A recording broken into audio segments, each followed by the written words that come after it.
Assalamu alaikum, my brothers and sisters. When we ask someone for advice and we write our whole story or we narrate the story to them and they give us advice, take it seriously. At least try and see their perspective. Don't seek advice from those whom you are not going to listen to because you've wasted their time. I know of people who involve me sometimes in an arbitration and they expect me to issue a decree or a judgment based on what one side has said, based on what they have said, and that's wrong.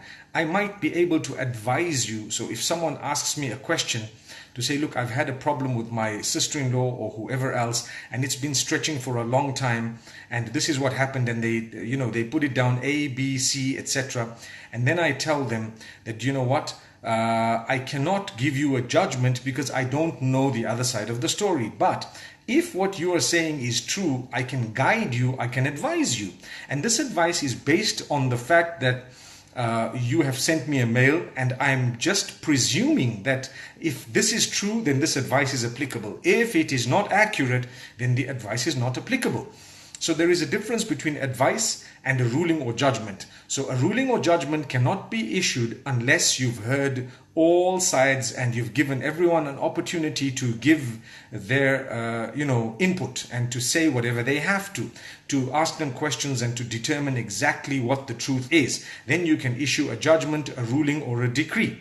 But when it comes to advice, I can advise you based on what you're telling me without having consulted anyone else. And the correctness of that advice would depend on two things: the correctness of the story that you're telling me, firstly, and secondly, the expertise of the person you're asking. So sometimes people get us involved in their arbitrations and we end up siding with the person who is not the one who involved you because they were correct. I have a habit. When someone asks me something, I try. I mean, we're human. We could falter as well. It's not wahi, it's not revelation. But I try to give you advice that I think that the Messenger, peace be upon him, would have given you had you asked him, or something close.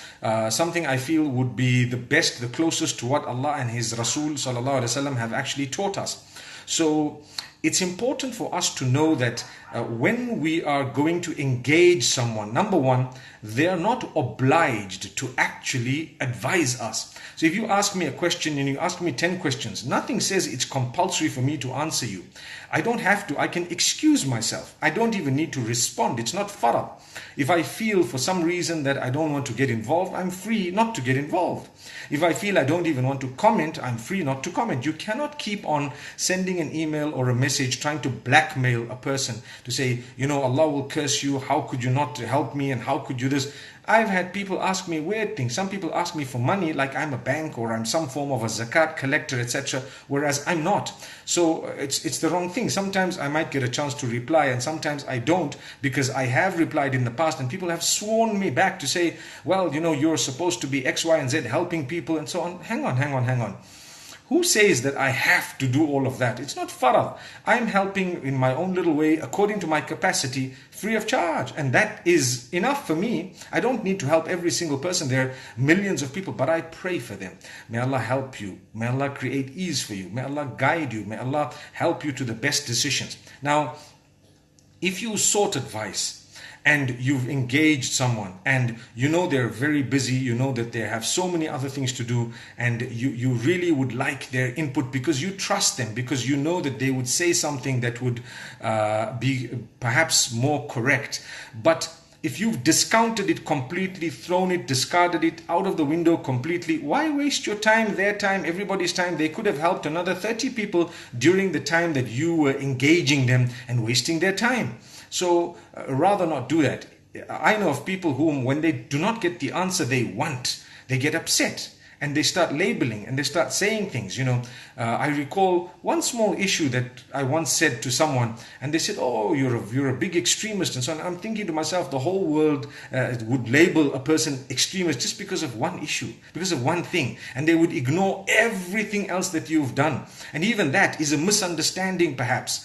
But the point I'm raising is, my brothers and sisters, let's be careful with the time of others. We might be time wasters ourselves, but there are others who like to use their time productively, constructively, and we're engaging them, perhaps with a good heart. They're engaged in trying to help us.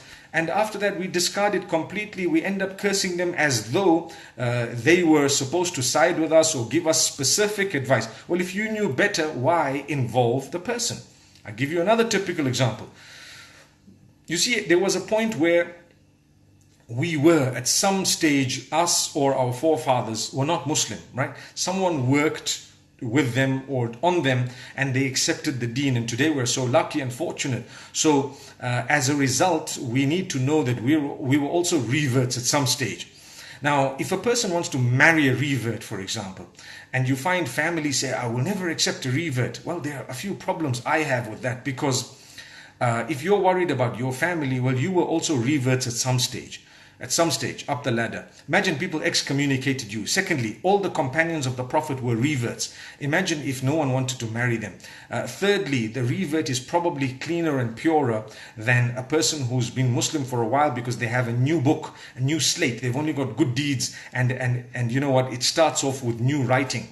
So my brothers and sisters, if you think you're going to get me to come and damage and hurt and harm, I will tell you, look, make sure it's a good person. Make sure they're serious. Make sure their character is good. Make sure they're serious about their relationship with Allah, etc. But if that does happen, who are you to actually decide, I'm not going to support it? I mean, imagine if the Prophet ﷺ was here, what would he have said to you?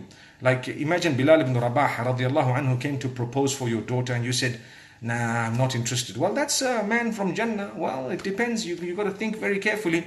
What type of advice would you like me to give you? Am I going to say, no, don't, these guys are different, etc.?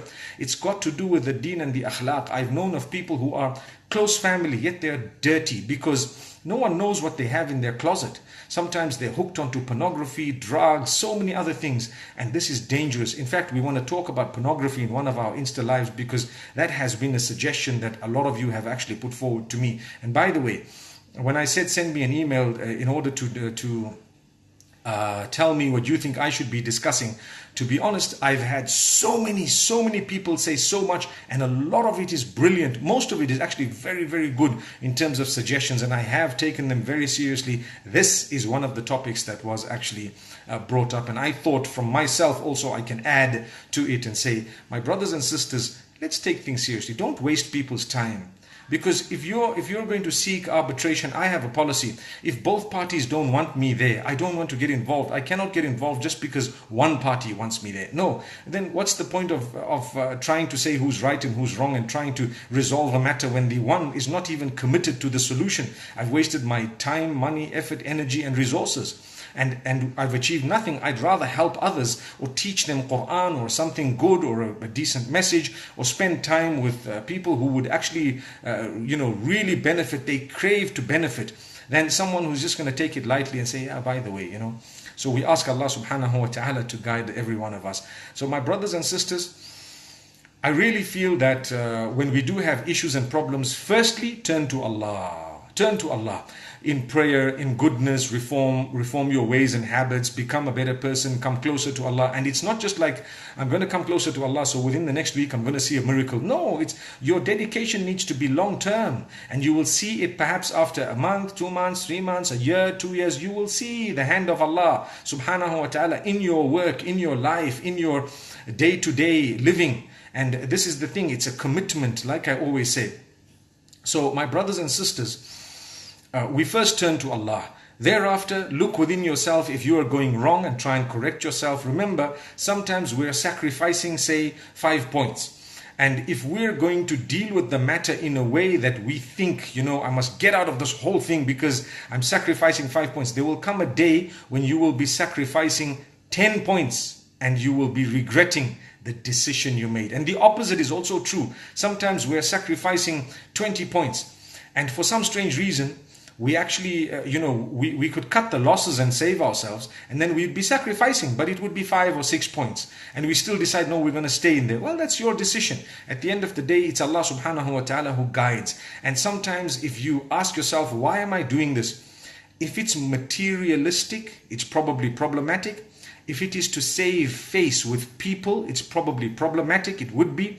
If it is, and that would mean you're worried about what people are going to say, then it is problematic. If it is due to arrogance and pride, rejection of the truth, then it's a major problem. So these are some things you need to know when you are trying to resolve a matter or deciding what to do. You need to tick off all of these things. Make sure it's for the sake of Allah, the goodness, the betterness, my future, my sanity, my family, those around me, my health, my deen, my dunya. And that's the reason why I'm making this decision.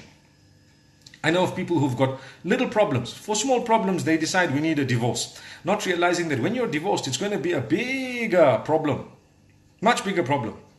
But they don't think long term. They're just thinking right now, current. So when you want to solve a problem, think long term. And when we say, look, bear a bit of patience and do this, people say, yeah, that's all you guys know, bear patience. I'm one of those who doesn't always say bear patience. I'm one of those who actually says, listen, get out of the situation.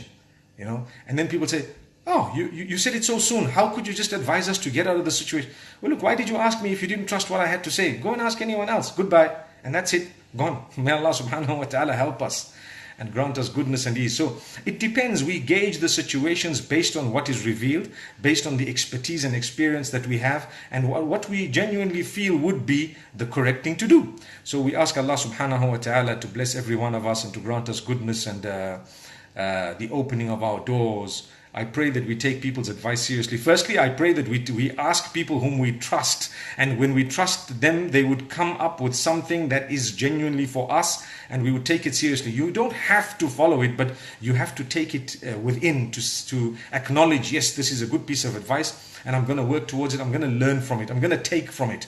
Alhamdulillah. May Allah subhanahu wa ta'ala bless you all. I will close for now, and I hope to see you again sometime soon. Assalamu alaikum wa rahmatullahi wa barakatuh.